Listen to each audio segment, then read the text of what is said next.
아, 조교한테 맡겼어야 되는데. 응? 오랜만에 혼자서 하려니까 잘 안 되네.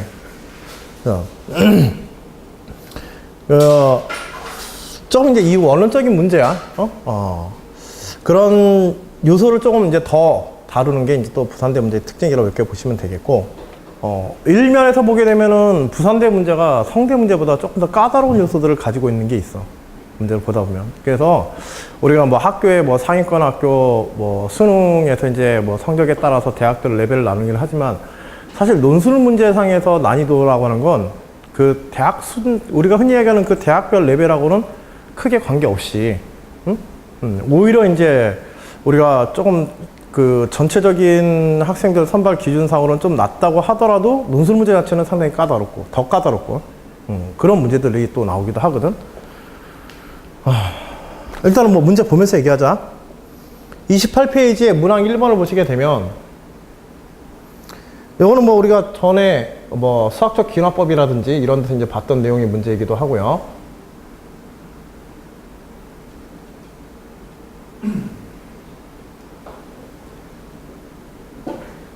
뭐 제시문 보게 되면은 열린 구간 AB에서 정의된 함수 fx의 그래프 위에 있는 임의의 두 점 PQ에 대해서 PQ 사이에 있는 그래프의 부분이 선분 PQ보다 아래쪽에 있으면 함수 fx의 그래프는 구간 A, B에서 아래로 볼록하다. 뭐 함수의 왜? 글씨가 다 보여? 저건 내가 보려고 그냥 켜놓은 건데? 뭐야? 지금 뭐 한 거야? 나 그게 뭐 안 했는데. 뭐라고 하는 것 같아서. 여하튼지 이제 함수가 아래로 볼록이라는 것에 대한 정의를 갖다 지금 써주고서 있지. 그치? 그러니까 함수의 볼록성에 관한 문제가 될 거야. 문제 자체는. 오목볼록성에 관한 문제. 거기다가 바로 제시문 나에서 뭐 나오고 있어? 네분점 관계식 나오고 있지? 그치? M 대 N의 네분점. x1, y, x1, y1, x2, y2를 갖다가 M 대 N으로, N 대 M으로 네분하는 네분점에 관한 관계식을 이렇게 주고서 있습니다. 그치? 함수의 오목볼록성과 네분점 관계식, 이것도 여러분들 어디서 본 적 있죠, 이거? 우리 거의 논술 수업 처음 할 때, 수학적 기납법 할 때 사인 함수 놓고서 직선 그려놓고 직선에서의 어떤 네분점, 직선에 대응되는 네분점의 함수값과 사인 값에 대응되는 네분점에 대응되는 사인 값의 함수값의 대소관계 가지고 부등식 만든 적 있잖아. 그치? 또 미분에서도 이런 부등식, 함수의 오목볼록성과 네분점 관계식, 함수 오목볼록성하고 네분점 관계식, 이게 전부 다 뭐냐면 전부 다 부등식 문제야, 결과적으로. 그리고 그 증명을 위해서 이런 네분점 관계식을 이용하는 거고. 예를 들어 지금 문제에서는 지금 아래로 볼록하다고 그랬는데, 아래로 볼록한 경우에 어떤 특정 두 구간에 대해서 구간 A, B 사이에서 직선을 연결하고, 보통 평가점에서 많이 나오는 방식으로 직선에 대해서 양 끝점에 대한 M 대 N의 네분점을 우리가 잡아서 그것 함수값을 잡아주면 정의역사인감에 대해서 M 대 N으로 네분하여서 함수에 대응되는 값을 잡아주고, 같은 네분점에 대해서 함수에 대응하는 값을 잡아주게 되면 요 알파에 대해서 M 대 N의 네분점의 X좌표인 알파에 대해서 직선에 대응되는 함수의 값과 함수에 대응되는 함수의 값을 갖다 우리가 써버리게 되면 이 둘 사이는 항상 일정한 부등식이 만들어지게 되지. 그치? 요런 거 한 적 있지? 그리고 이거에 대한 실제 증명들을 갖다가 우리가 이런 네분점을 직접 찾아서 직선에 대응시킨 결과물과 그 다음에 그 네분점에 대해서 함수에 대한 결과물이 만일 이런 부등식을 가지게 된다면 이 함수는 반드시 아래로 볼록이어야 된다. 만일 위로 볼록이라면 부등식은 반드시 거꾸로 돼야 될 테니까. 그치? 그거에 대한 증명 문제야. 문제 자체도.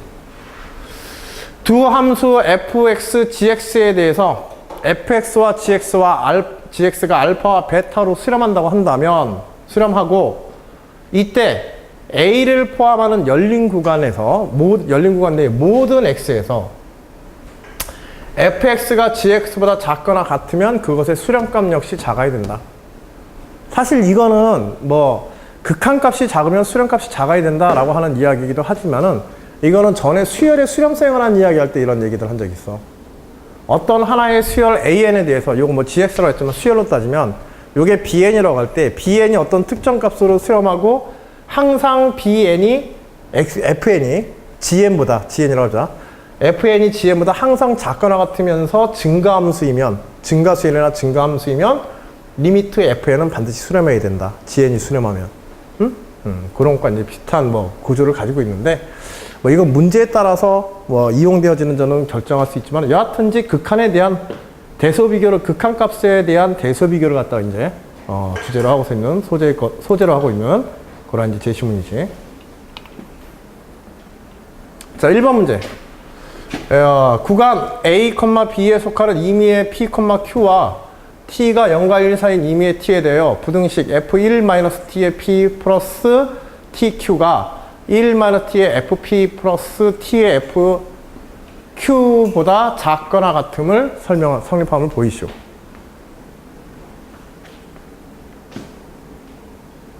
이거 함수의 오목볼록성 이용하고 내분점 이용하라는 거 딱 제시문 가지고 생각하면 되는 거야. 여기 내부에 있는 식이 중요하죠. 그쵸? 1-T의 P 플러스 TQ. 이거 뭐야? P와 Q를 몇 대 몇으로? 그치. T 대 1-T로 내분하는 점. 그치? 즉, 그것에 대해서, 그러니까 P, Q를 구간, 정역상에서의 구간이지. 정역상에서의 구간의 PQ를 잡고 그거를 1대 1만 T 대 1-T로 내분하는 점에 대한 함수값. 내분하는 점에 대한 함수값은 FP와 FQ, 양 끝점에 대응하는 함수의 값. 양 끝점에 대응하는 함수의 값에, 그치? 함수의 값을, 양 끝점에 대응하는 함수의 값을 몇 대 몇으로?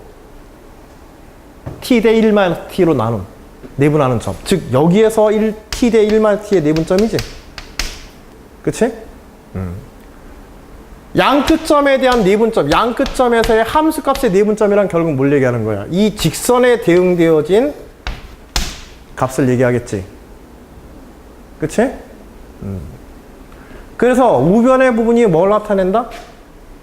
우변의 부분이 직선의 내분점, 그치? 구간 끝점을 연결한 직선의 내분점에 대응되는 함수의 값. 직선에 대응되는 함수의 값. 우변이. 좌변은 똑같은 이 내분점에 대해서 이 내분점 자체를 함수에 대응시킨 값이지, 좌변은. 함수 f가 바깥에 있으니까. 그럼 결국 뭘 비교했던 거야? 요거의 함수값과 요거의 함수값의 대소 관계를 비교해서 내분점 값이 더 크다. 직선에 대응시킨 값이 더 크다. 바로 함수 개형으로 뭐에서 나타나는 거야? 함수가 오목하기 때문에, 아래로 볼록하기 때문에 나타나는 현상이지. 그치? 주어진 함수가 아래로 볼록하기 때문에 함수의 직선이 항상 함수보다 뭐에 있다? 구간 내에서 위에 있다. 그치? 모든 x에 대해서 직선이 항상 함수보다 항상 위에 있으므로 동일한 내분점, PQ의 동일한 T 대 1-T의 내분점에 대해서 좌변은 함수에 대응하는 내분점, 그 다음에 우변은 구간 직선에 대응하는 내분점임을 알 수 있다. 그러므로 아래로 볼록한 성질에서 항상 부등식이 성립한다고 설명으로 끝나게 되는 거야, 이거는. 알겠지? 응? 그러니까 다분히 이제 원론적인. 이거는 이 부등식 자체가 뭐야? 함수의 오목볼록성의 기본적인 성질이야. 아래로 볼록한 함수의 기본적인 성질이란 말이야. 알겠죠? 제시문에서 내분점을 이야기한 것에 대해서 내분점에 초점을 맞춰가지고 하나씩 추적해보면 바로 알 수가 있어. 그쵸? 이거는 정역상에서의 T 대 1-T의 내분점을 대응시킨 것이다. 그래프 개형 하나 그려놓고, 알겠지? 직접 한번 생각해보고 우변에 대해서 직접 한번 생각해보는 거야. 각각의 경계의 값에 대해서, 그치? 대응하는 함수의 값을 T 대 1-T로 내분한다. 이거는 결국 뭘 얘기하는 거야? 그치, 비례관계에 의해 가지고 결국 정역상에서의 내분점을 직선에 대응시키는 함수의 값과 똑같다. 여기가 T 대 1-T면 여기서도 T 대 1-T고, 그치? 여기가 T 대 1-T면 여기서도 T 대 1-T가 돼야 되니까. 그치? 그것대로 순차적으로 추적해서 설명하면 되는 문제야. 여러분들이 우리가 2차 교재에서 그 미분 파트에서 제일 처음에 다뤘던 그 함수의 오목볼록성에서 제일 처음에 다뤘던 그 제시문의 그 내용상에 실제로 이거 증명하는 과정이나 설명하는 과정도 다 들어있습니다. 두 번째 것도 마찬가지고. 함수 fx가 구간 AB에서 미분가능하다고 할 때 이 구간에 속하는 임의의 PQ에 대하여 부등식 PQ, FQ가 FP 플러스 F'P의 Q-P보다 크거나 같음을 설명하시오. 자, 저 식이 의미하는 바는 뭘까? 우리가 논술 문제 볼 때 저런 식들 나오면 앞에 부등식 들었지만 항상 지금처럼 의미를 해석해서 보면은 어느 정도 방향성이 나오지. 그치? 그냥 식, 복잡하게 보이더라도, 아, F'P는 뭐다? 그치? P에서의 접선의 기울기. 그치? 그러면 이 자체는 사실 뭐가 될 가능성이 많아, 이거? 접선의 방정식일 가능성이 많지. 그치? 그래서 F'P의 말 Q-P 두 정역상의 두 점에 대해서 PQ-P에 대해서 플러스 FP, FQ 이렇게 되어 있어. 만일 바로 눈에 안 보이면 식을 좀 정리해서 봐도 돼. 뭐 넘겨본다든지 예를 들어서 FQP를 갖다가 좌변으로 넘기면 FQ-FP가 되어지지. 그치? 그 다음에 우변에 F'P를 한번 냅둬봐. 그럼 어떻게 되게 돼?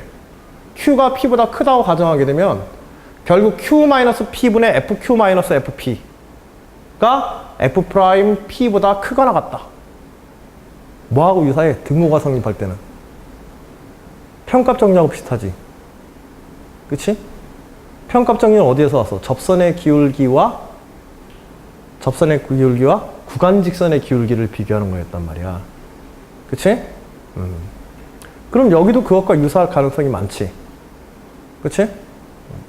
그런 식으로 우리가 알고 있는 식으로 한 번쯤 이렇게 해석하거나 접근해 보는 거야. 이 식변 영역을 통해 가지고. 대략적인 이동이라는 이런 걸 통해서. 자, 그렇게 해서 볼까요? FQ-FP에 대해서 Q가 P보다 크다고 할 때 Q-P에 대해서 요게 F'P보다 더 크다. 자, 함수는 지금 아래로 볼록하다고, 그치? 함수는 지금 아래로 볼록한 함수라고 했으니까, 아래로 볼록한 함수에 대해서 Q가 P보다 더 크다라고 하자.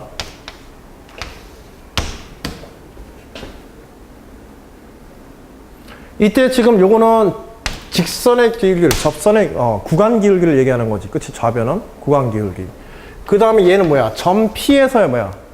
점 P에서의 접선의 기울기지? 여기서의 접선의 기울기. 그치? 그래서 구간 기울기보다 접선의 기울기가 어떻다? 항상 크다. 항상 크다.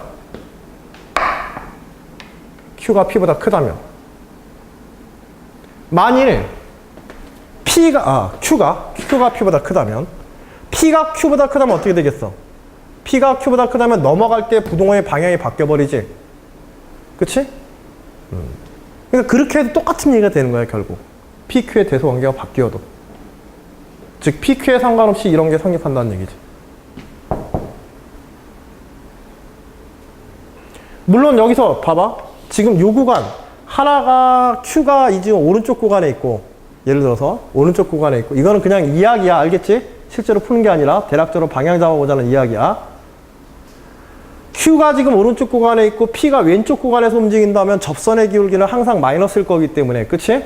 얘는 구간 기울기는 항상 플러스고, 그러니까 부등식 무조건 성립하지. 그 다음에 문제는 어떤 것이냐면 P와 Q가 같이 증가하거나 아래로 블록할 때 같이 증가하거나 같이 감소하는 구간에 있을 때야.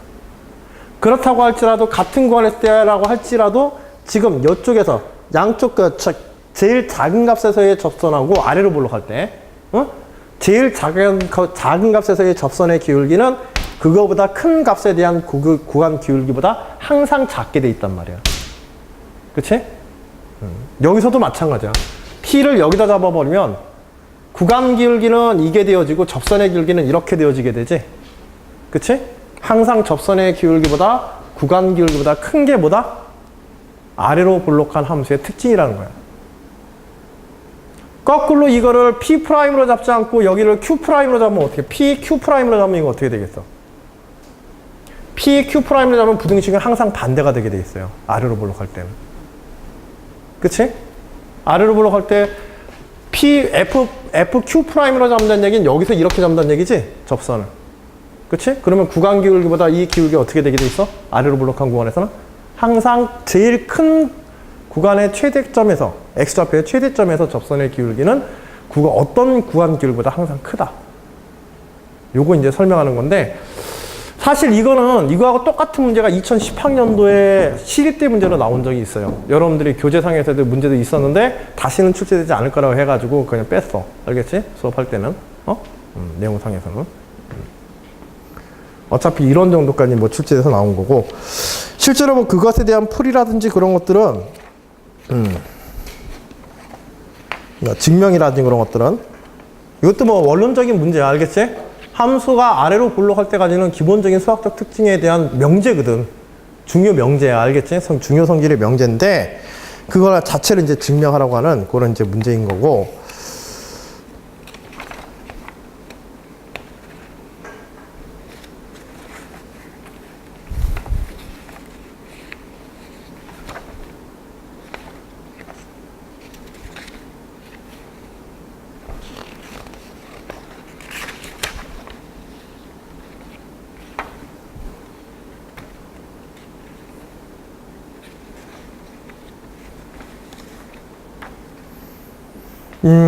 실제로 이제 이걸 시립대 문제에서 뭐 학생들한테 주로 예시를 든 건 이제 귀주법 가지고 주로 예시를 들었었는데,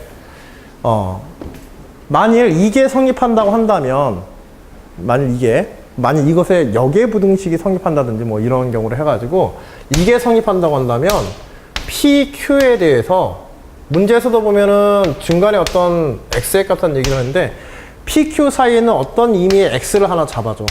그래서 요거의 대소관계를 만들어줘. 그러면 저기에 있는 저 부등식이 어디에서도 성립해야 돼? 이게 성립하지 않는다. 즉 우변이 좌변보다 크다라고 가정을 해놓는 거야. 알겠지? 기루법으로.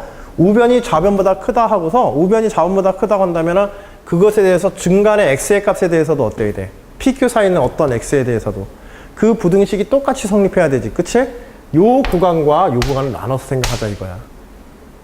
알겠지? 응? 이렇게 생각했었을 때 지금 아래로 블록하게 되면은요, 아래로 블록하면 무조건 이 기울기하고 첫 번째 구간하고 두 번째 구간하고 기울기는 항상 누가 넣고 이거는 무조건 뒤에 게 더 크거든. 아래로 블록하게 되면 구간 기울기가, 그치? 구간 기울기가 무조건 아래쪽이 더 x의 정의역이 커지면은 구간 기울기가 항상 커지게 돼 있어. 이 사실에 위배되어진다. 뭐가? 이때는 이 구간, A 구간과 B 구간에 대해서 구간의 기울기에 대해서, 그치? 구간의 기울기에 대해서 B가 A보다 항상 커지는 게 요 아래 볼록하는 함수의 특징이잖아. 그치? 그래서 요 각각을 갖다가 요 두 군데에다가 부등식에 넣어서, 그치? 첫 번째 구간에서는 FP' 여기에 있을 테고, 그치? 두 번째 구간은 FX' 여기 있겠지. 그치?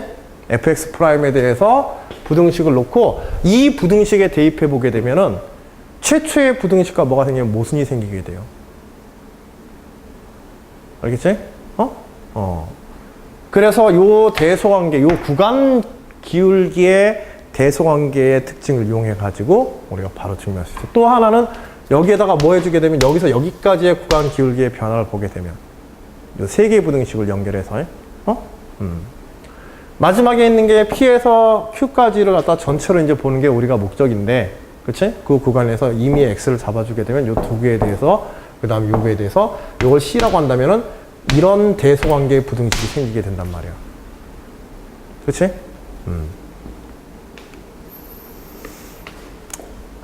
뭐, 그거 이제 설명하는 요령에 대해서는 한 번쯤 정리를 해서 뭐 볼 필요는 있는데, 사실 뭐 1번보다는 1-2번보다는 1-1번이 더 중요한 내용이고 1-1번에 대한 부등식은 연세대학교 문제에서도 2014년 문제에서도 연대 문제에서도 이제 출제가 됐습니다. 상당히 어려운 문제였어, 그게.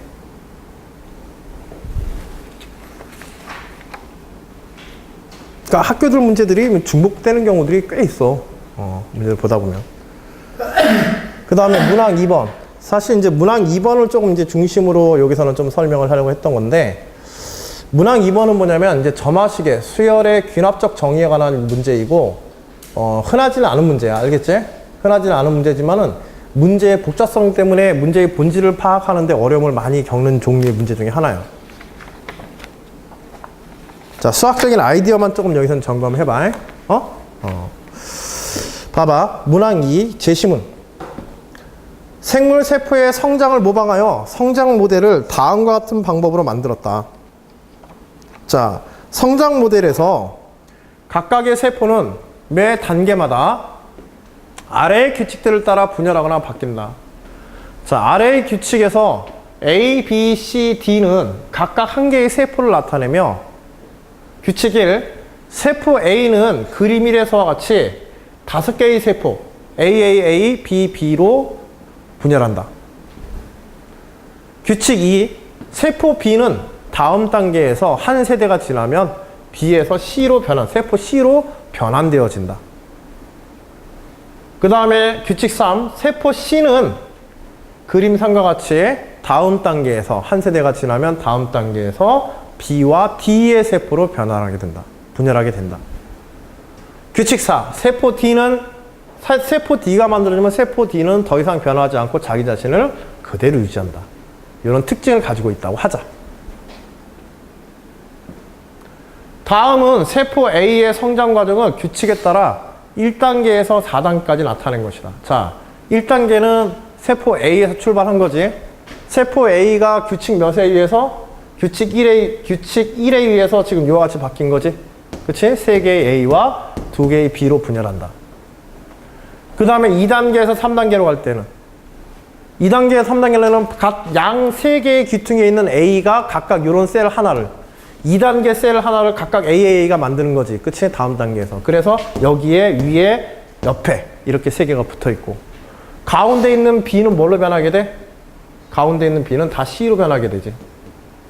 그치? 가운데 있는 B는 C로 변하고 요 위에 있던 A가 분열해가지고 요 부분이 만들어진 거야. 이 그림을 보게 되면 굉장히 복잡하지? 그치? 한 4단계 정도만 가더라도. 그치? 그러나 이 그림은 기본적으로 세포의 개수가 어떻게 변화하고 있는지 어떤 양상으로 변화하고 있는지 그걸 예시로서 여러분한테 그냥 준 거야. 복잡하게 만들려는 것보다 예시로서 여러분들이 오히려 이런 계산을 해야 되거든. 나중에 문제를 풀면은 문제 보면 알아. 수열의 연산에 관한 문제로서 수열의 점화식에 관한 문제로서 초항에 대한 계산이 필요해. 근데 제시문에서 이미 뭘 줘버렸어? 초항에 대한 개수를 다 준 거야. 알겠지? 그걸 주느라고 이걸 준 거지 눈을 현혹하려고 그런 거 아니야. 이걸 문제로 낸다면 이거 저거 자체를 뭐 그려보라는데 이러면 미친 짓이지. 그치? 그러나 대략적으로 어떻게 분열했는지 한두 단계 정도는 이렇게 따라가 봐야 돼. 자, 문제 1. 한 개의 세포 A로부터 시작한 성장 모델에 N단계에서 나타나는 세포 A의 개수를 라지 A라고 하자.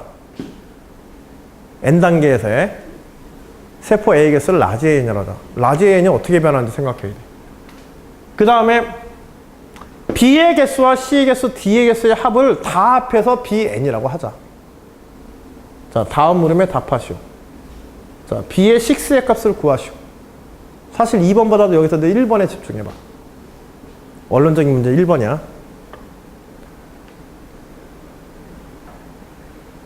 이거하고 비슷한 문제를 여러분들하고 얘기한 적이 있는데 전에 바둑돌 문제 얘기한 적 있나? 바둑돌 배열 문제? 점화식 만들 때 흰 돌과 검은 돌을 서로 이웃하지 않게 12개의 칸에다가 배열하는 방법. 그래서 A의 6 계산하는 방법. 흰 돌끼리는 이웃할 수 있지만 검은 돌끼리는 이웃하지 못하게. 즉 앞에 흰 돌이 있었을 때 뒤에 흰 돌, 검은 돌 아무거나 와도 되지만 뒤에 앞에 검은 돌이 있으면 그 다음에는 검은 돌이 못 오고 반드시 흰 돌이 와야 된다. 검은 돌끼리는 이웃할 수 없다. 그 다음에 흰 돌끼리는 아무리 이웃해도 상관없고. 이런 방식으로 AN까지를 채웠었을 때 채워지는 바둑돌의 개수에 관한 문제. 또 계단 문제. 계단을 선택하는 방법의 가짓수가 한 계단을 오르거나 두 계단을 선택할 수 있다고 한다면 n번째 계단에 오르는 방법의 가짓수를 갖다가 우리가 어떻게 알아낼 것인가. 이 문제들은 다 뭐였냐면 점화식을 만드는 문제죠. 점화식. 문제의 조건으로부터 지금 문제에서 요구하는 B6지만 B6를 구하기 위해서 일반항을 먼저 생각하는 게 아니라 수열에서 저런 값들을 구해내는 거는 기본적으로 문제의 조건에서 일반항을 구해내는 게 아니라 뭐부터 출발한다? 문제의 조건으로 점화식을 만들고, 왜냐하면 설명이 뭐로 되어 있기 때문에 제시문의 설명을 봐봐. 계속해서 단계 연결들로 되어 있단 말이야. 그치? 그리고 조건들도 뭘로 되어 있어? 조건들로 한 단계에서 다음 단계로 어떻게 변하는가, 각 세포들이. 그치? 이웃하는 단계의 변화들을 설명하고 있단 말이야. 전체의 변화가 아니라 이웃하는 단계에 관한 걸 조건으로 줬단 말이야, 단계 변화를. 그러면 이런 조건 하에서는 우리는 일반항을 구하거나 어떤 특정항 B6를 구하는 저런 문제를 갖다 우리가 어떤 식으로 접근한다? 일단 점화식을 만드는 출발해야 된다.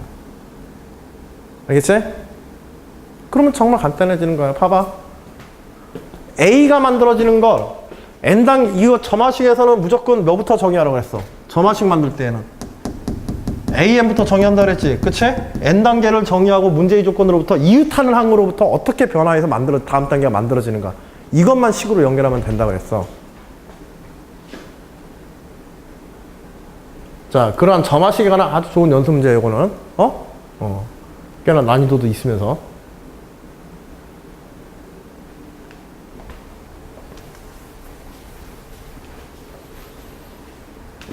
자, N단계에서 A세포의 개수를 AN이라고 한다고 그랬는데, 그러면 N 플러스 1단계에서 A세포의 개수는 어떻게 되겠어?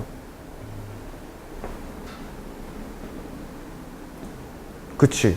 그 전 단계에서 그 다음 단계 A세포를 누가 만드는지만 따져보면 되는 거지? 다른 거 필요 없단 말이야. 그 전 단계에서 N단계에서 A세포의 개수를 AN이라고 한다면, 그 다음 단계에서 A세포는 어떻게 되게 돼? 어디에서만 나타나?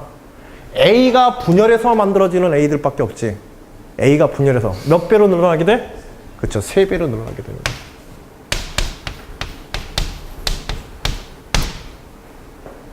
그리고 1단계에서 A1이 얼마였어? 1에서 A세포 하나에서 출발했지? 그치? A1이 1이고. 그래서 결국 A에는 그냥 바로 등비수열로 나오네. 그치? 3에 N-1로 바로 나오네. 그치? 그 점화식 만드는 게 먼저인 거야. 따로따로. N단계에서 정의하고 그 다음 단계 어떻게 얘기해야 되는지. 이제 B, C, D에 대해서 이제 생각해보면 되는 거야. B는 어떻게 할까요? 스몰 b. N단계에서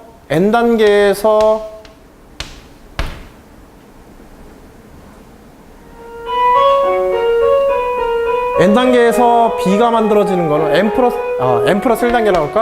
N 플러스 1단계에서 B가 만들어지는 경우는 어떤 경우야? B가 만들어지는 경우. A에서 2개가 오지. 그치? 즉, A에서 2개가 온다는 얘기는 N 플러스 1단계에서 AN의 몇 배? 2배만큼이 B가 만들어진다는 얘기야. 그치? 그 다음에 B가 만들어지는 거는 또 C에서 오게 되네. 그치? C의 개수와 같은 개수의 B가 만들어지지. 그래서 N 플러스 1에서 B가 만들어지는 것은 N단계에서 A에 의한 개수와 그 다음에 N단계에서 C의 개수하고 동일하게 되죠. 그치? 마찬가지로 N 플러스 1단계에서 C가 만들어지는 경우는 어떤 경우야? N 플러스 1단계에서 C가 만들어지는 경우. C가 만들어지는 경우는 그치. N단계에서의 B의 개수에 해당하는 것과 그 다음에 N단계에서 B의 개수에 해당하는 것과 이것밖에 없네. 그치? N단계에서 B에 해당하는 거. 그 다음에 N단계에서, N 플러스 1단계에서 D가 만들어지는 거는 C와 D. 그치? N단계에서 C의 개수와 D의 개수를 합한 것과 같다.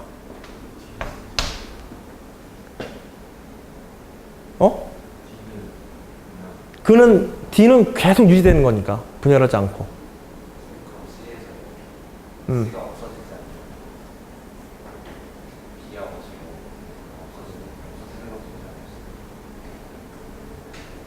이거? BC에서 지금 B하고 D로 분열한다, 요거? 여기서 뭐? N 플러스 1단계에서 C가 없어지는 거 비슷하죠? 그거는 상관이 없어. 없어지는 거는 이미 다 지금 우리는 여기서 아래 이전 단계에서 없어지고 뭐건 간에 그거하고 상관없이 우리가 이게 특징이 뭐냐면 이전 단계에서 다음 단계만 보고 있단 말이야. 알겠지? 이전 단계 C가 없어지건 말건 n 플러스 1단계에서 이전 단계 C의 개수만큼 그냥 D가 생기는 거야. 그래 안 그래? n 단계에서 C가 2개 있었다. 그러면은 전체에서 C는 사라지지. 그치? 전체에서 C는 사라진다라고 얘기할 수 있지만은 그 이미 거기서 C에 의해서 D가 생겼지. 그치? D와 B가 생겼지. B, 여기에선 BD의 개수만 중요한 거야. 남아있는 거는. 여기에 앞에 남아있었던 거 그게 일로 오고 안 오고는 의미가 있다 없다? 없다. 다 변해서 없어지는 것까지 다 고려가 된 거야. C를 따로 생각한 거 아니에요? C를 따로 생각하다니? C하고 B하고 C하고 D를 따로 생각한 거 아니에요? 그치? B, C, D를 다 따로따로 따른 거지. C가 B에서 바뀌는 거하고 또 전 단계에서 분열해서 없어지는 것까지 생각해줘야 되는 거 아니에요? 그게 의미가 없다니까. 우리는 바로 직전 단계와 다음 단계 보는 걸 그 전전 단계의 의미들을 지금 생각하고 있는 거 아닙니까? 그 모델을 보고서 예를 들면 돼.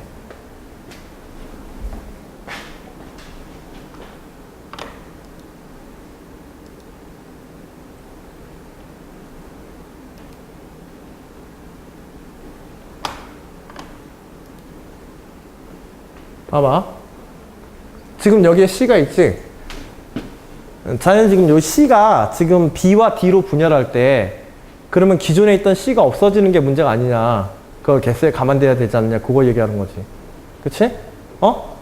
근데 우리는 이미 거기에다가 이미 뭘 포함했냐면 C가 없어지는 걸 이미 포함한 거야, 여기다가. C가 없어지고 C에 대해서, 잠깐, 뭐가 좀, 여기. 그치? C에 대해서 B가 만들어지고 D가 만들어지고 해서 우리는 결국 뭐만 더할 거냐면 요 n 플러스 1단계에 있는 모든 개수들 요것만 생각할 거란 말이야. 남아있는 개수들. 이미 여기에 있는 A, B, C, D가 다 어디로 이동해서 A, B, C, D가 이 규칙에 의해서 전부 다 N에서 n 플러스 1로 다 움직였단 말이야. 그치? 그럼 그 전 단계 것이 그 다음 단계에 남아있는 거는 있어 없어? 없어. D 정도만 자기 자신을 유지할 뿐이야. 알겠지? 여기서도 D가 유지된다라고 얘기했지만은 D가 유지되는 게 아니라 D가 D로 변환한다라고 생각해도 상관없는 거야. 그러니까 이전 단계에 C가 있다가 없어진 것 자체는 N 단계에서는 아예 계산에 안 들어가? 안 들어가. N 단계에서 그 전 단계에서 C가 몇 개 있느냐가 그 전 단계에서 C가 몇 개가 있느냐가 그 다음 단계에서의 D의 개수와 그 다음 단계에서 B의 개수에 영향을 줄 뿐이지 이것들이 변환된 다음에 C가 있고 없고는 상관이 있다 없다? 없다. 왜냐하면 이 개수들을 다 더하는 문제가 아니기 때문에 1단계 세포와 2단계 세포, 3단계 세포, 4단계 세포의 C의 개수들이 몇 개인가를 다 더하는 문제가 아닌 한에는 다 더한다면은 사라지는 C에 대한 것도 고려를 해야 되지. 그치? 사실 그것도 뭐 크게 고려할 필요는 없다. 나오는 개수들만 다 더해버리면 되니까. 알겠지? 그러니까 점화식에서는 무엇에서 무엇으로 변했는지만 의미가 있지 이전 단계에 있던 것이 사라지고 하는 것들은 의미는 없어. 이전의 것이 다음 것에 어떻게 개수에 영향을 주느냐. 그것만 알면 되거든. 그러면 우리가 원하는 건 지금 BN인데 BN이라는 건 지금 요것과 그치? 요것과 요거 요 세 개를 더한 거잖아. 요 세 개를 더한 것은 그 전 단계에 이것과 이것을 더하면 되지. 그치? 그러면 2의 A의 N에 그치? 더하기 C, D, B죠. C, D, B가 한 번씩 있지. 그리고 C가 한 번 더 더해지지. 그치? CDB가 하나씩 있으니까 는 BN이 될 테고 CDB를 다 더한 게 그 전 단계의 B의 개수는 BN이니까 라지 BN이니까 그리고 여기에 개수 뭐가? C가 하나가 더 추가되어서 B의 N 플러스 1이 만들어지는 거죠. 그치? 이제 요 C에 대한 것만 우리가 생각하면 되겠다. 그 전 단계의 C. 그러면 그 전 단계의 C는 그 전전 단계에 뭐하고 B하고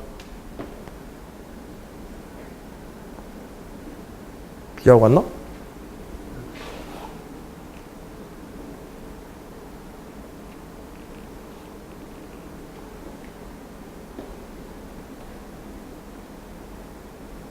그치. 전 단계에서의 B하고 X가 같네. 그치? 그 N단계에서의 C의 개수는 그 전 단계에서의 B의 개수하고 같지? 그치? 그럼 그 전 단계에서의 B의 개수라고 하는 건 그 전 단계에서의 B의 개수, 전 단계에서의 B의 개수라고 하는 건 결국 뭐하고 같아지게 돼? 요거는 그 전 단계에서, 즉 N-1단계에서의 B의 개수지. 그치? 그래서 B의 개수. N-1단계에서의 B의 개수라는 건 뭐겠어? 요게 이제 식으로 표현한 게 교묘한 거야. N단계에서 B의 개수랑. 그치. 라지 N-1단계에서, 이 전 단계에서 전체 합에서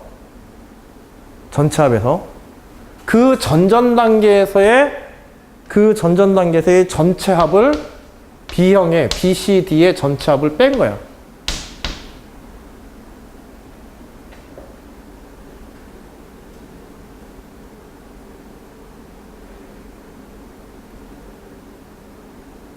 요거 한번 잘 생각해봐. C형은 N단계에서 C형이지, 여기서는. 그치?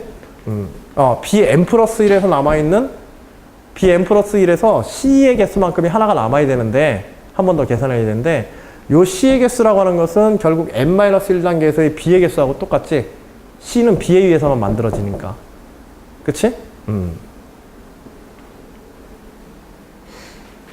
그래서 N-1단계에서 B의 개수라고 하는 것은 BCD를 전체 다 합친 거, N-1에서 BCD를 전체 다 합친 거에서 N-2단계에서 BCD를 다 합친 거에 차를 보면 되는 거야. 차를 보면.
지금 보게 되면은 B에 의해서 뭐가 만들어져? C가 만들어지지만은 결국은 또 C에 의해서 다시 B가 생성되지?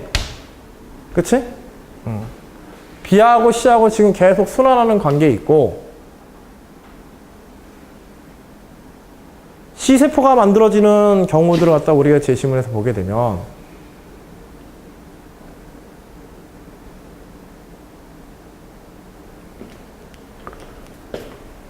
다음 단계에서 여기서 C가 만들어지는 거는, 여기서 C가 만들어지는 거는 그 전 단계에서 B의 개수하고 같잖아.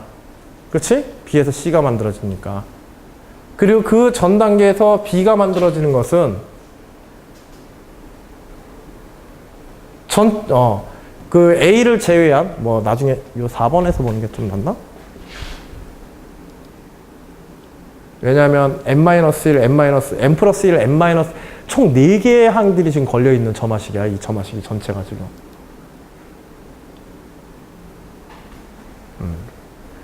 지금 여기에 있는 이 C들은 다 어디에서 온 거냐면, 이 C들은 그 전에 다 요 B에서 온 것들이잖아. 그치? 그 전에 다 요 B에서 온 것들이란 말이야. 그런데 이 B에서 온 것들은, 이 B의 개수라고 하는 것은 결국은 여기에서 뭘 빼면 돼?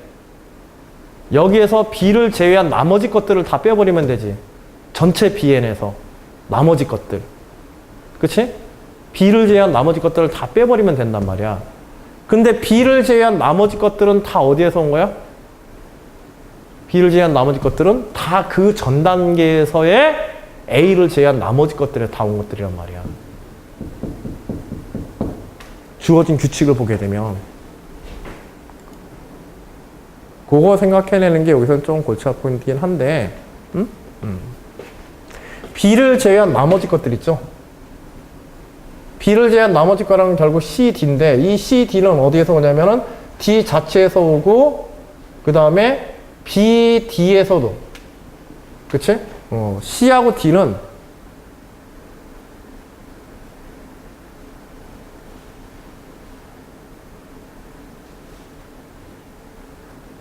나도 말하다가 헷갈린다.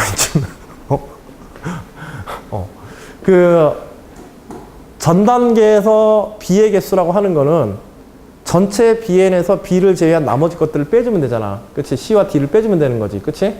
C와 D를 빼주는데, 그 전 단계에서의, 그 전 단계에서의, B를 제외한 나머지 C와 D라고 하는 것은, 그 전전 단계에서 C와 D라고 하는 것은, 그쵸? 그 전전 단계 C와 D라고 하는 건, 우리가 지금 여기서 그 B를 빼고, 지금 Bn- 여기서 요 C에 대해서 그 전의 개수인 B와 똑같은데, 이 B라고 하는 것은 결국 n-1단계에서 B의 개수에 해당하게 되는데, n-1단계에서의 B의 개수라고 하는 것은 n-1단계에서의 전체 개수에서, 그치? n-의 전체 단계에서 n-1단계에 뭘 빼주면 돼? C랑 D의 개수를 빼주면 되는 거지. 그럼 요때 요 C와 D는 어디에서 왔어? 요 C와 D가 어디에서 오게 되냐면 C와 D가 C 여기서 오지? 그치? 여기 B에서 C로 오지. n-2단계에서 B에서 오고. 그치? 그 다음에 n-2단계에서 C에서도 오고 n-2단계에서 D에서 온단 말이야. 그래서 이게 B, C, D, n-2단계의 B, C, D에 합이 되어진다는 얘기야. 그게 이 문제의 핵심이야. 이것 때문에 이제 실패하는 건데 지금 설명도 애매하지만. 그래서 어떤 단계에서 C 플러스 D는 C와 D의 개수의 합이 B 플러스 C 플러스 D, n 마이너스 그 전 단계에서 B, C, D로부터 C, D가 만들어진다. 알겠지? 이것 때문에 요거 전체가 뭐가 되어지는 거야? B의 n-2가 이렇게 된다는 거야. 알겠지? 그래서 여기서 n단계에서 C의 개수란 그 전 단계의 B의 개수인데 그 전 단계의 B의 개수는 B의 n-1 전체에서 B, D를 뺀 거다. 그치? C, D를 뺀 거다. 근데 C, D 자체가 그 전 단계에서의 라지 Bn-2이기 때문에 마이너스 Bn-2이다. 요 설명이 가능해야 돼. 알겠지? 즉 Bn이라고 하는 것이 먼저 이걸 좀 받으면 편해. Bn이라는 것이 그 전 단계로부터 Bn이 어떻게 만들어지는지 보면 돼. A를 제외한 나머지 것. A를 제외한 나머지 것들이 어떻게 만들어지는지. 그치? 그래서 여기에 BCD 있잖아. 봐봐. 여기에 전 단계의 BCD 있지? 전 단계의 BCD가 요 세 개 있잖아. 여기에서 만들어지는 그 다음 단계를 보면 C와 D가 만들어지도록 돼 있다고. C와 D는 여기에서만 나타나죠. 그치? 즉, 전 단계의 B, C, D의 합이 다음 단계에 뭐에 같다? C, D의 합과 같다. 알겠지? 전 단계의 B, C, D의 합이라는 거 우리가 흔히 얘기하는 BN이지. BN에 의해서 n 플러스 1단계에 의한 n 플러스 1단계의 C, D의 개수하고 같아지게 되는 거야. A세포는 AB만 만드니까. 그래서 요 점화식 만드는 것까지가 1번 문제 이제 핵심인 거지. 자, 문제 2번에 대해서는 홀짝성을 가지고서 이제 점화식을 풀어내는 문제인데, 조금 골치 아픈 문제이긴 하지만은, 큰 적은 아니고, 사실은 여기 문항 3번 보게 되면, 문항 3번들은 이제 벡터의 연산, 벡터의 내적이죠. 벡터의 내적과 사이각의 관계를 이용해가지고 공간 도형에 관한 문제를 푸는 거예요. 약간의 이제 방향만 얘기하고 오늘 수업 이제 마무리하면 좀 시간이 과하게 지났네. 반지름 1인, 이 3차원 공간에서 반지름 1인 구에 대해서 Z축을 중심으로 해서, 그치? 4분의 파이에 해당하는 사이각을 가지는 점들, 원주상, 구상의 점, 하나의 원을 이루겠지, 그치? 이 점들의 집합과 X축을 따라서 마찬가지로 4분의 파이의 각을 가지는, 사이각을 가지는 원들의 점들의 집합, 요 두 개를 생각하는 거야. 1번 문제는. 3번에. 그러니까 요거는 이제 문제에 주어진 조건들을 해석해서 상황이 어떠한지를 정확하게 인식하고 나면은, 그 다음에, 그래서, 그 위의 점들 중에서 X좌표가 가장 큰 점을 QP0라 하고, N과 여기 수직으로 있는 점을 갖다가 지금 요 점을 우리가 N을 했을 때, 이 N의 값 중에서 요 N, 그 다음에 여기가 N과 지금,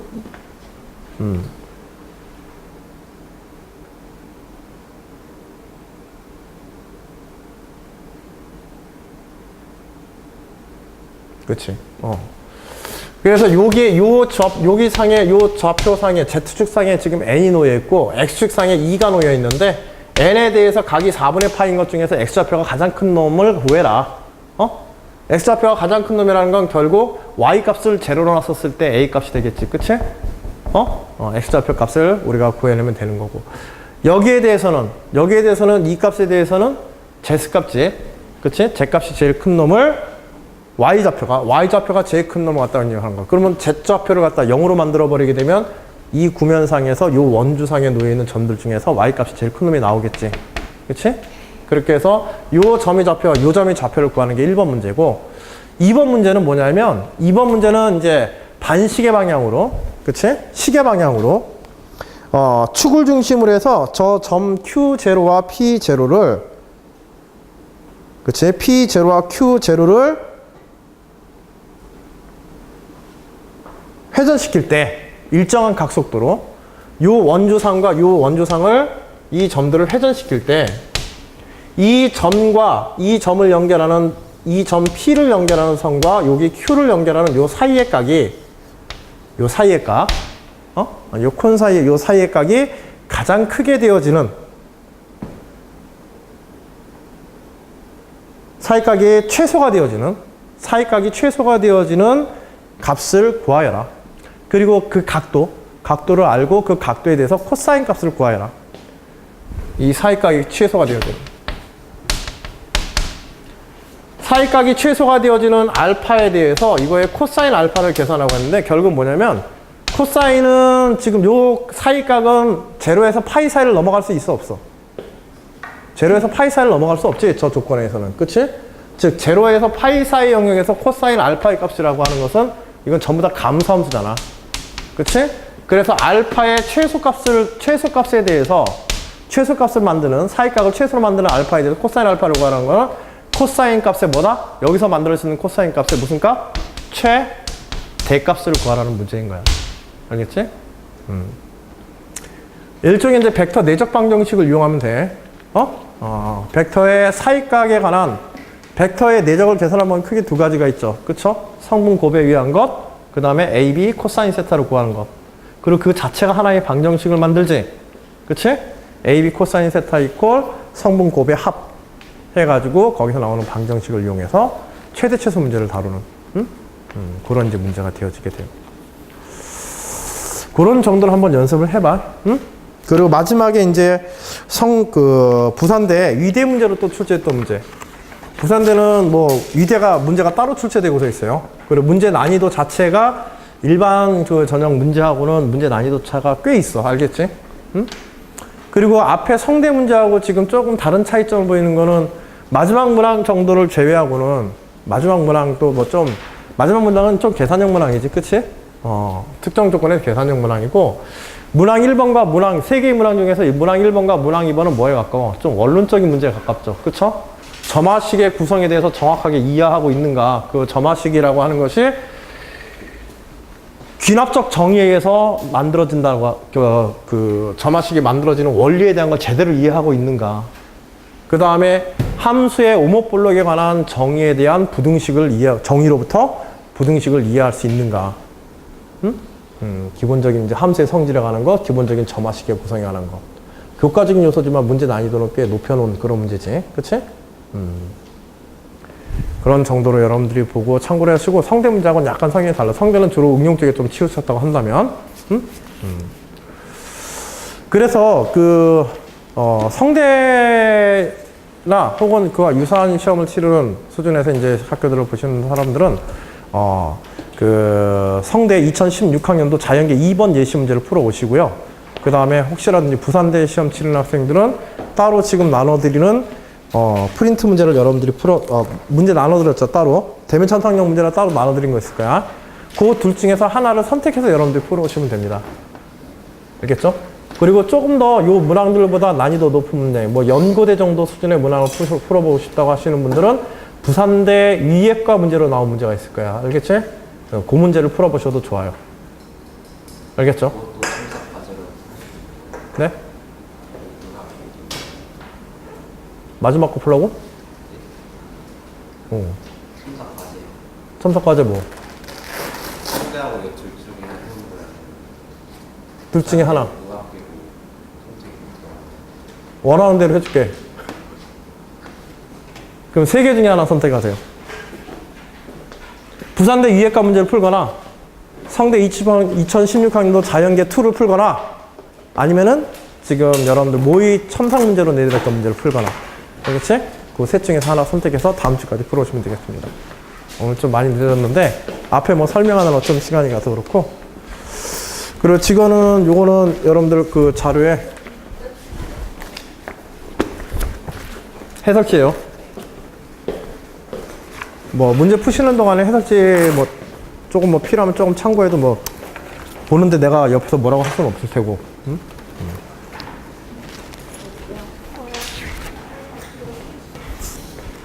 가능한 한 문제 푸시는 동안에는 보시지 마시고 문제를 다 보시고 나서 나중에 첨삭받거나 그럴 때 이제 참고를 하세요.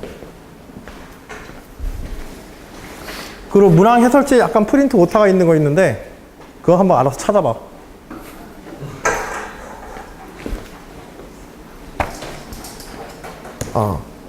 참, 그 프린트에 약간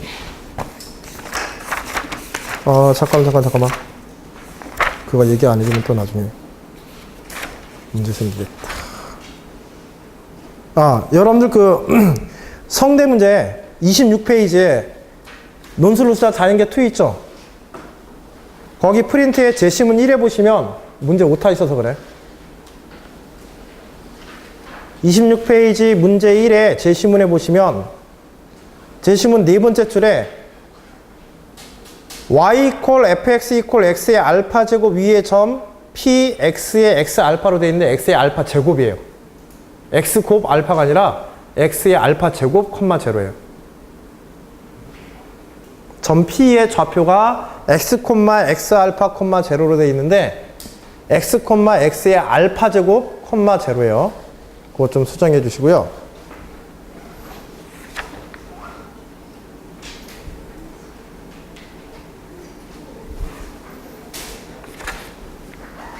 뒤에 것은 별 문제 없고.